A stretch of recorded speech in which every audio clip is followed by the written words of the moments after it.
Hello दोस्तों, स्वागत है आप सभी का एक और इंटरेस्टिंग से वीडियो लेक्चर में। इंटरेस्टिंग तभी लगेगा जब आप सभी इसको थोड़ा अटेंटिवली देखेंगे। तो आज का जो हमारा टॉपिक है वो आपने देख ही लिया होगा, that is Maxwell equations. Maxwell equations क्या होती हैं और ये जनरली हमको अपनी इंजीनियरिंग फिजिक्स में, या अगर आप 12th क्लास वगैरह में होंगे या जेई की प्रिपरेशन कर रहे होंगे तो भी उसके दौरान आप पढ़ेंगे। बट इसको डिटेल में जो हमारा इसका इंट्रोडक्शन है वो इंजीनियरिंग फिजिक्स में आप बीटेक में फर्स्ट ईयर में पढ़ते हैं। तो कई बच्चों को इसको देख के ही डर लगता है कि मैक्सवेल की इक्वेशन को देखते हैं कि 4-5 पेज का डेरिवेशन है और एंड देखते ही इसको छोड़ देते हैं। एंड ये हमारा एग्जाम पॉइंट ऑफ व्यू से काफ़ी इंपॉर्टेंट है, क्योंकि ये इसके डायरेक्ट डेरिवेशन वगैरह हमसे पूछ लिए जाते हैं, डिफरेंशियल इंटीग्रल फॉर्म पूछ लिया जाता है। तो डर क्यों लगता है? डर इसलिए लगता है, तो इसको आप ऐसा समझ सकते हैं कि जैसे फर्स्ट सेकेंड या थर्ड फोर्थ क्लास का बच्चा होता है तो उसके मन में हमेशा से एक डर रहता है 10th क्लास के लिए, 10th बोर्ड के लिए, कि पूरी सोसाइटी उसके मन में भर देती है कि 10th बोर्ड है, 10th बोर्ड है। तो वो सोचता है कि 10th क्लास कितनी मुश्किल होगी। बट वो 10th किस लेवल से सोचता है? अपने तीसरी चौथी के दिमाग से। तो तीसरी चौथी का दिमाग 10th को बहुत मुश्किल समझेगा या समझता ही है। बट जैसे आप स्टेप बाय स्टेप करके एक एक क्लास पढ़ते जाते हैं, 5th 6th 9th, एंड आप फाइनल 10th क्लास में आते हैं, तो आप उसका आपका ब्रेन उस लेवल का उस लेवल से एडजस्ट हो जाता है। देन आप देखते हैं कितनी ऑर्डिनरी चीज़ें हैं 10th क्लास में। मतलब आप 11th 12th का समझिए 10-20% भी नहीं है, सब रटने वाला चीज़ें है। ऐसे ही इसमें मैक्सवेल इक्वेशन है, कोई भी अपनी फिजिक्स का या कोई भी सब्जेक्ट का टॉपिक है, कि अगर आप उसको स्टेप बाय स्टेप पढ़ेंगे, थोड़ा समझेंगे। जैसे फिलहाल अगर मैक्सवेल इक्वेशन की बात करें तो उसमें 2-4 कॉन्सेप्ट 11th 12th के लगते हैं, एंड थोड़ा बहुत डिफरेंशियल एंड इंटीग्रेशन का कॉन्सेप्ट लगता है। एंड इससे पहले 2-4 चीज़ें हैं, डाइवर्जेंस या कर्ल या ग्रेडियंट, ये सब चीज़ें आपने हल्की फुल्की पढ़ रखी हैं। एंड स्टेप बाय स्टेप पढ़ते हैं तो बहुत ईजिली इसको फिनिश कर सकते हैं। तो विदाउट एनी टाइम वेस्ट हम अपना टॉपिक स्टार्ट करते हैं, मैक्सवेल इक्वेशंस। तो जान लेते हैं मैक्सवेल इक्वेशंस इनको क्यों बोलते हैं। तो इनकी जो डिस्कवरी की थी या जिनने ये दी थी, डिस्कवरी तो नहीं बोलेंगे, तो साइंटिस्ट का नाम था जेम्स क्लार्क मैक्सवेल। तो इधर मैं लिख दे रहा हूँ, ये था जेम्स सी मैक्सवेल। जेम्स क्लार्क मैक्सवेल, इन्होंने 1861 और या फिर 1862 के टाइम पे ये इक्वेशंस दी थी। आप समझिए 1861 जब हमारे यहाँ अंग्रेजों या फिर समझ रहे ब्रिटिशर्स का रूल था, या फिर झांसी की रानी, इन सब का जो एरा था, लड़ाई चल रही थी, तब मैक्सवेल जैसे लोग ये इक्वेशंस दे रहे थे। इन्होंने जो इक्वेशंस दिए, मैक्सवेल की इक्वेशंस को बोलते हैं द पोइट्री ऑफ यूनिवर्स। कि यूनिवर्स की पोइट्री है। पोइट्री क्यों है? क्योंकि आज के समय जितना भी हम फिजिक्स पढ़ते हैं, यूनिवर्स की चीज़ों को पढ़ते हैं, तो मेनली जो हमारी एक चीज़ आती है इलेक्ट्रोमैग्नेटिक वेव। इलेक्ट्रोमैग्नेटिक वेव क्या होती है? उससे बहुत सारी आज मॉडर्न साइंस की चीज़ें उस पर डिपेंडेंट हैं। तो इलेक्ट्रोमैग्नेटिक वेव में एक इलेक्ट्रिक वेव है, एक मैग्नेटिक वेव है, या इलेक्ट्रिक फील्ड और मैग्नेटिक फील्ड है। तो ये दोनों कैसे प्रोड्यूस होती हैं, इनमें रिलेशन क्या होता है? तो इलेक्ट्रिक और मैग्नेटिक के बीच का जो रिलेशन है वो सब हमको सब कुछ मैक्सवेल इक्वेशन से देखने को मिलता है। इसीलिए इसको आजकल पोएट्री ऑफ यूनिवर्स भी बोलते हैं। तो अब बिना किसी देरी के स्टार्ट करते हैं। एंड ये सिर्फ इसकी ओवरव्यू वीडियो है। इनकी 4 इक्वेशंस हैं, चारों का डेरिवेशन है, वो थोड़ा थोड़ा लंबा है, 5-5 10-10 मिनट का है।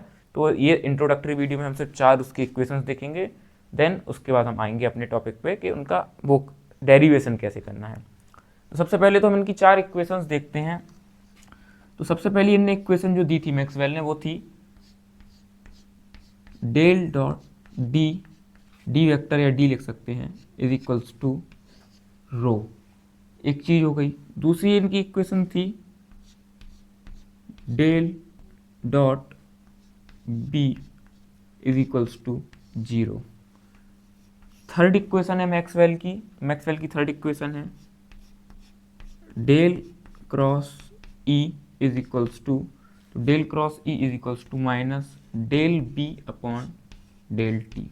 एंड जो फोर्थ इक्वेशन है ये है del cross H is equals to J C plus del D upon del T. ये 4 इक्वेशंस हैं। तो पहली इक्वेशन हम थोड़ा ओवरव्यू देख लेते हैं कि 4 इक्वेशंस किस किस पे बेस हैं। तो हमने गॉस थ्योरम पढ़ रखी है। तो जो हमारी पहली इक्वेशन है del dot D, del dot क्या होता है? डाइवर्जेंस। तो ये चीज़ आपको याद रखनी है अच्छे से कि अगर डेल डॉट करके कोई चीज़ मल्टीप्लाई में कुछ भी हो ABCD, तो ये होता है हमारा डाइवर्जेंस। मैं डी से लिख देता हूँ, DIV। अगर डेल के साथ कोई चीज़ क्रॉस में हो, इसको ये बोलते हैं कर्ल। तो ये जो हमारे इधर क्रॉस में है, इसका मतलब है हम इसका कर्ल निकाल रहे हैं। ई मतलब इलेक्ट्रिक फील्ड का कर्ल निकाल रहे हैं। ऐसी सिंपली अगर डेल लिखा और सिंपली कुछ भी, सिंपली ABCD कुछ भी डेल ये लिखा है, ये इसको बोलते हैं इसका ग्रेडियंट, कि हम ग्रेडियंट निकाल रहे हैं। फिलहाल इधर डाइवर्जेंस और कर्ल की बात कर रहे हैं। तो पहली इक्वेशन कहती है del dot D is equals to rho. ये इक्वेशन किस चीज पे बेस है, ये हमको ये बेस है गॉस लॉ ऑफ इलेक्ट्रोस्टैटिक्स। ये हमारी इस पर बेस है। आप बोलते हैं कि फर्स्ट इक्वेशन क्या है, तो वो किस चीज को, उसको बोलते हैं हम गॉस लॉ ऑफ इलेक्ट्रोस्टैटिक्स पे बेस ये एक इक्वेशन है। इसमें डेल डॉट डी, डी क्या होता है, डिस्प्लेसमेंट डेंसिटी, या इसको करंट फ्लक्स डेंसिटी भी बोल देते हैं, या इलेक्ट्रिक फ्लक्स डेंसिटी भी बोल देते हैं डी। तो डी का हमारा फॉर्मूला होता है D is equals to epsilon naught into E. तो एप्सिलॉन, सॉरी ई है, ई मतलब इलेक्ट्रिक फील्ड। तो डी और ई, जैसे डी और ई आपस में प्रोपोर्शनल होते हैं, ई होती है electric field, D displacement vector या डिस्प्लेसमेंट डेंसिटी आप बोल सकते हैं। तो D is equals to epsilon naught times E. तो ये इसका एक रिलेशन होता है। तो ये हमारा डी लिखा है इज इक्वल्स टू रो। रो क्या है, हमारी करंट डेंसिटी, ये वॉल्यूम करंट डेंसिटी है। रो मतलब होता है कि यूनिट वॉल्यूम पर कितना करंट है। जैसे अगर पूरा एक रूम है, छोटे छोटे स्क्वायर से बन के कंप्लीट रूम टाइप का है, तो उसमें एक यूनिट स्क्वायर की क्या डेंसिटी होगी या यूनिट स्क्वायर पे क्या चार्ज होगा, उसको ही हम रो बोल देते हैं। तो अगर हमको कंप्लीट चार्ज निकालना होता है तो वो हमारा क्या हो जाता है, रो डीवी।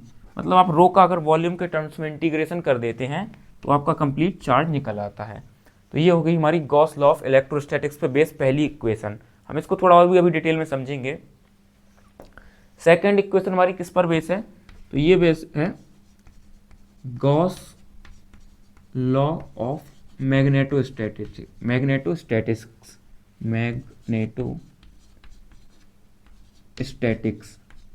मैं प्रोनाउंसिएशन थोड़ा अनक्लियर कर रहा था। गॉस लॉ ऑफ मैग्नेटोस्टैटिक्स, जो सेकेंड इक्वेशन है हमारी, वो गॉस लॉ ऑफ मैग्नेटिक्स पे बेस्ड है। थर्ड लॉ है हमारा, वो है del cross E is equals to minus D B upon D T. ये बेस है हमारा E M M I, electromagnetic mutual induction, या फिर इसको क्या बोलते हैं, फेराडेज लॉ। फेराडे का हमने लॉ पढ़ा था कि किसी भी सॉलिनॉइड में से कुछ मूविंग मैग्नेटिक फील्ड या मैग्नेट को मूव करते हैं या कुछ फ्लक्स चेंज होता है तो उससे ईएमएफ जनरेट होता है। तो यही फेराडे जो ये था, ये फेराडे लॉ, इस पे बेस है गॉस का थर्ड इक्वेशन। एंड फोर्थ है, ये है मॉडिफाइड एम्पियर सर्किटल लॉ। ये हमारी फोर्थ किस पे बेस्ड है, मॉडिफाइड एम्पियर सर्किटल लॉ पे। तो ये क्या है, ये हम आगे अभी बहुत डिटेल में नहीं जाएंगे। जब हम चारों के इनके बाद आपको नेक्स्ट इंडिविजुअल वीडियो मिल जाएगी तो आप वो इंडिविजुअल वीडियो देखें जिसमें हमने प्रॉपर डेरिवेशन करके सब कुछ डिस्क्राइब किया है। तो ये आप थोड़ा नोट कर सकते हैं, चार इक्वेशन है, इनको बोलते हैं इसका डिफरेंशियल फॉर्म। एक होता है इनका इंटीग्रल फॉर्म, तो हम उसको आगे इंटीग्रल फॉर्म में भी बताएंगे कैसे लिखना है। फिलहाल ये चार इसके डिफरेंशियल फॉर्म है जो जनरली जिस फॉर्म में देखने को मिलता है। तो आप ये चारों फॉर्म नोट करिए। ये अब हम इसका लाइन बाय लाइन थोड़ा एक्सप्लेनेशन देख लेते हैं कि ये जो चार लॉ बताए थे मैंने, ये उनसे कैसे एसोसिएटेड है। जो मैक्सवेल की चार इक्वेशन है वो उन चार लॉ से कैसे एसोसिएटेड हैं। तो सबसे पहली इक्वेशन जो है हमारी, ये किस पर बेस्ड थी, गॉस लॉ ऑफ इलेक्ट्रोस्टैटिक्स पर। तो गॉस लॉ ऑफ इलेक्ट्रोस्टैटिक्स क्या कहता है कि कोई भी अगर सरफेस है सपोज इस टाइप से, एंड इसके अंदर कुछ चार्ज है, Q1 चार्ज है, Q2 चार्ज है, एंड बाहर कुछ Q3 चार्ज है। गॉस लॉ कहता है हमको बाहर के चार्ज से कोई मतलब नहीं, इस सरफेस के अंदर जो चार्ज है उससे कुछ इलेक्ट्रिक फील्ड प्रोड्यूस होगी एंड कुछ फ्लक्स निकलेगा, या कुछ फ्लक्स आ रहा होगा, माइनस चार्ज होगा एंड प्लस चार्ज होगा, तो सरफेस से कुछ फ्लक्स बाहर निकल रहा होगा। तो गॉस ने बोला कि जो टोटल फ्लक्स फाई निकल रहा होगा उस सरफेस से, वो बराबर होगा किसके, जो अंदर चार्ज है, नेट Q अंदर, Q1 प्लस Q2 ये जितना भी चार्ज है, मतलब नेट Q इनसाइड अंदर कितना चार्ज है, divided by epsilon not. Epsilon not एक ग्रीक वर्ड है, इसकी कुछ वैल्यू होती है सर्टेन, वो अभी हमारा टॉपिक नहीं है। तो ये गॉस ने हमसे बोला। इसके बाद एक फॉर्मूला होता है, क्या फॉर्मूला, कि फाई फ्लक्स। तो फ्लक्स का फॉर्मूला होता है हमारा integration E dot D S, ये होता है फ्लक्स का फॉर्मूला। ये हमारा इज इक्वल्स टू होता है Q इनसाइड। तो Q जैसे फ्लक्स का फॉर्मूला ये लिख दिया मैंने, Q का चार्ज का फॉर्मूला होता है हमारा integration rho D V. Volume charge density है, रो जो इधर था ये वॉल्यूम चार्ज डेंसिटी था, charge density per unit volume था। तो अगर मैं dv वॉल्यूम का इसका इंटीग्रेशन कर दूँ तो कंप्लीट वॉल्यूम का कंप्लीट चार्ज निकल आएगा, जो कि q इनसाइड है, और ये डिवाइडेड बाय हमारा एप्सिलॉन नॉट है। तो ये एप्सिलॉन नॉट इधर डिवाइड में है तो इधर मल्टीप्लाई के साथ जाएगा, और इधर मल्टीप्लाई जब ये e के साथ होगा तो हमारा e इंटू जो एप्सिलॉन नॉट होता है यही मिलके d बनाता है। इसको डिस्प्लेसमेंट करंट भी बोलते हैं, डेंसिटी जो भी। तो ये हमारा d का साइन इधर इस तरीके से इस लॉ के अकॉर्डिंग आ जाता है। ये इसका एक ओवरव्यू हो गया। सेकेंड है हमारा del dot B is equals to zero. B क्या होती है हमारी मैग्नेटिक फील्ड, तो मैग्नेटिक फील्ड का डाइवर्जेंस जीरो है। ये किससे आया, गॉस लॉ ऑफ स्टैटिस्टिक्स, यार मैं बोल नहीं पा रहा हूँ, गॉस लॉ ऑफ मैग्नेटोस्टैटिक्स से। तो गॉस लॉ ऑफ मैग्नेटोस्टैटिक्स क्या बोलता है, ये थोड़ा आप समझ लीजिए। गॉस लॉ ऑफ मैग्नेटोस्टैटिक्स कहता है कोई भी एक क्लोज्ड पाथ है या कोई भी एक रीजन है, तो उससे नेट जितनी उसमें मैग्नेटिक फील्ड अंदर आती हैं उतनी उससे बाहर निकल जाती हैं। जो बी है तो वी इन और बी आउट बराबर होता है क्लोज्ड पाथ के लिए। एक छोटा सा डी एस सरफेस पाथ नहीं, सरफेस के लिए नेट जो वो होती है मैग्नेटिक इंटेंस फील्ड में डेविएशन वो जीरो होता है। और डाइवर्जेंस का मतलब ही क्या होता है, अगर जैसे इधर से 3 लाइन आ रही हैं तो 3 बाहर निकल रही हैं, अगर 3 आती और 2 बाहर निकलती तो ये एक सिंक का काम करता है। सिंक पूरा पानी अंदर ले लेता है, ऐसी ये 3 अंदर आती, सपोज 2 बाहर निकलती तो ये 1 लाइन अंदर ले रहा है, मतलब एब्जॉर्ब कर रहा है। वहीं पे सपोज इसमें सिर्फ 1 लाइन अंदर आती और 5-6 बाहर निकल जाती तो ये सोर्स का काम करता। सोर्स मतलब कि ये उसमें अपनी तरफ से कुछ बाहर फील्ड दे रहा है या कोई भी चीज़ बाहर दे रहा है तो सोर्स का काम करता। बट यहाँ पे ये चीज़ बिल्कुल न्यूट्रल है गॉस लॉ के हिसाब से, कि उसमें जितनी लाइन अंदर आ रही है उतनी मैग्नेटिक फील्ड की लाइन बाहर निकल रही हैं। ये गॉस लॉ ऑफ मैग्नेटोस्टैटिक कहता है। तो इसका मतलब क्या होता है, गॉस लॉ ऑफ मैग्नेटोस्टैटिक क्या कहता है कि integration B dot D S, जो बी डॉट डी एस है ये कंप्लीट लूप के लिए, मतलब बी फॉर कंप्लीट लूप या कंप्लीट एरिया सरफेस के लिए, क्लोज सरफेस के लिए, ये क्लोज सरफेस के लिए क्या होगा, जीरो होगा। ये कौन बोलता है, गॉस लॉ ऑफ मैग्नेटोस्टैटिक्स। तो ये सेकंड भी हमको समझ आ गया। देन हम देखते हैं अपना third, del cross E is equals to minus D B upon D T. तो जिसमें डेल आप समझते हैं, क्रॉस मतलब होता है कर्ल। कर्ल प्रीवियस वीडियोस में आपने देख रखा होगा, नहीं देखा तो आप चेकआउट कर सकते हैं। डाइवर्जेंस क्या है, कर्ल क्या है। तो डेल क्रॉस ई होता है हमारा minus D B upon D T, जिसमें बी क्या है, हमारी मैग्नेटिक फील्ड है। तो ये हमारा बेस्ड था ई एम आई पे, ठीक है, तो इलेक्ट्रोमैग्नेटिक म्यूचुअल इंडक्शन पर। तो ये क्या कहता है, ये लो हमारा कि कोई भी दो जैसे कॉयल है, ट्रांसफार्मर है, एक सपोज एक ये कॉयल है एंड एक ये कॉयल है, ये दोनों कॉपर की कॉयल है, किसी भी चीज़ की कॉयल है। तो फैराडेज लॉ क्या कहता है, म्यूचुअल इंडक्शन क्या कहता है एक्चुअली, तो म्यूचुअल इंडक्शन कहता है कि अगर आप कुछ इस पर करंट आई फ्लो कराते हैं इस वाली कॉयल में, तो इस कॉयल में करंट फ्लो की वजह से कुछ मैग्नेटिक फील्ड बनेगी इस टाइप से, एंड ये फील्ड इस वाली कॉयल से इंटरेक्ट करेगी। ये हालांकि दोनों कॉयल टच नहीं है आपस में, तो ये जो फील्ड इससे इंटरेक्ट करेगी तो इस वाली फील्ड में भी कुछ करंट I2 जनरेट होगा। ये हमारा इलेक्ट्रोमैग्नेटिक म्यूचुअल इंडक्शन लॉ कहता है, EMI लॉ, EMMI कहता है। इसमें फेराडेज ने क्या बोला था कि जो ये इसमें करंट डेवलप हुआ तो कुछ वोल्टेज भी डेवलप होगा, जिसको क्या बोलते हैं, इलेक्ट्रोमोटिव फोर्स, EMF। तो जो फेराडे ने बोला था कि EMF जनरेट होगा वो किसके इक्वल्स टू होगा, minus D phi upon D T. उसने बोला था जो फ्लक्स जनरेट हो रहा है इसमें, उस फ्लक्स जो डी टी मतलब उसका अगर हम डिफ्रेंसिएशन करें टाइम के साथ, टाइम के साथ चेंज देखें, उसके बराबर ये हमारा इंड्यूस होगा, एंड इसमें एक माइनस साइन होता है। तो ये एक फॉर्मूला है जो हमारा किसने दिया था, फेराडे ने, तो माइकल फेराडे ने। तो ये जो है इस पे हमारा बेस्ड लॉ है, del cross E is equals to minus D V upon D T. इसका डेरिवेशन हम आगे देखेंगे अच्छे से।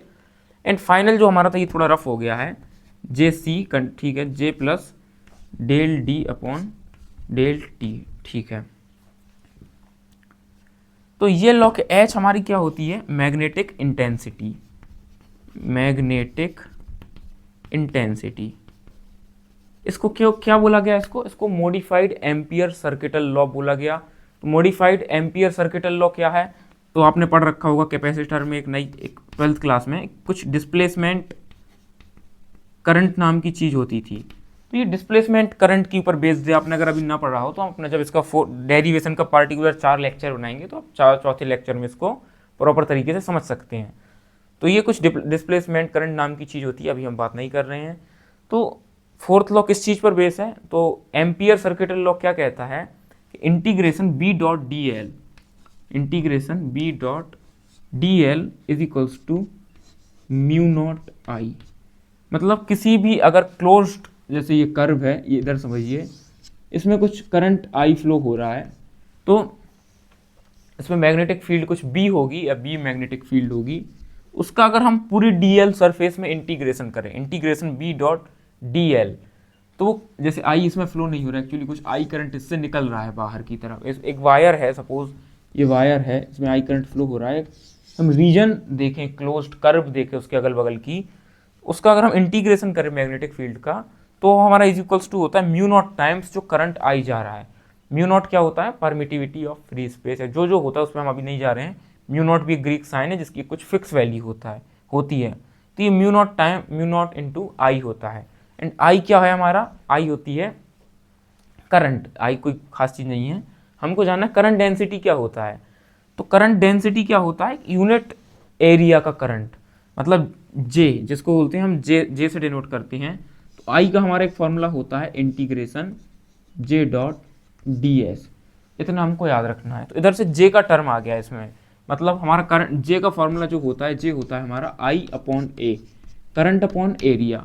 आई is equals to J into area. आप ये समझ सकते हैं कि I is equals to J into area. इसको ही आप लिख सकते हैं इस इंटीग्रेशन एरिया हटा के डी एस। जब आप स्मॉल एरिया का इंटीग्रेशन करेंगे तो आपको कैपिटल एरिया मिल जाएगा। तो उधर से हमारी आई को हम जे डॉट डी एस लिख देते हैं, प्लस हमारी इसमें हर एक कंडीशन फुलफिल नहीं होती।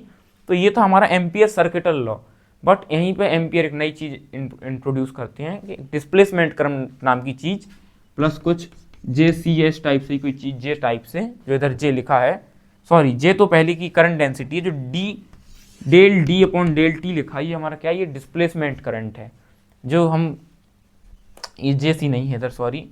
तो डेल प्लस इसके प्लस में कुछ del D upon del T आता है, कुछ डेरिवेशन करके, वो अभी हमारा टॉपिक ऑफ इंटरेस्ट नहीं है। तो एक ओवरव्यू था कि कुछ ये जो एम्पियर सर्किटल लॉ है इसका यूज़ करके हम कैसे ये इक्वेशन इसके थ्रू आती है। तो ये हमने चारों इक्वेशन पढ़ ली एंड इनका कोरिलेशन पढ़ लिया जिन थ्योरी से ये यूज़ हुई है। तो जो हमारी फर्स्ट इक्वेशन है वो गॉस लॉ ऑफ इलेक्ट्रोस्टैटिक्स से है, मतलब रिलेटेड है। सेकंड है हमारी गॉस लॉ ऑफ मैग्नेटोस्टैटिक्स से। एंड जो थर्ड इक्वेशन है हमारी वो रिलेटेड है किससे, वो है फेराडेज लॉ से या ईएमएमआई से। एंड फोर्थ जो हमारे लॉ है वो है मॉडिफाइड एम्पियर सर्किटल लॉ से। तो ये हम चारों देख चुके इक्वेशन एंड होप करता हूँ आपको चारों समझ में आई होंगी। तो आज की वीडियो में इतना ही था। एंड इसके बाद हम चारों का सेपरेट डेरिवेशन की वीडियो भी बना चुके हैं, तो आप वो भी चेकआउट करें, वो आप पेपर में जिससे डेरिवेशन बहुत ईजी तरीके से स्टेप बाय स्टेप समझ सकते हैं। तो मैं मिलता हूँ अपने नेक्स्ट वीडियो में। एंड वीडियो अच्छी लगे तो वीडियो को लाइक करें, चैनल को सब्सक्राइब करें एंड अपने दोस्तों के साथ शेयर करें। Thank you.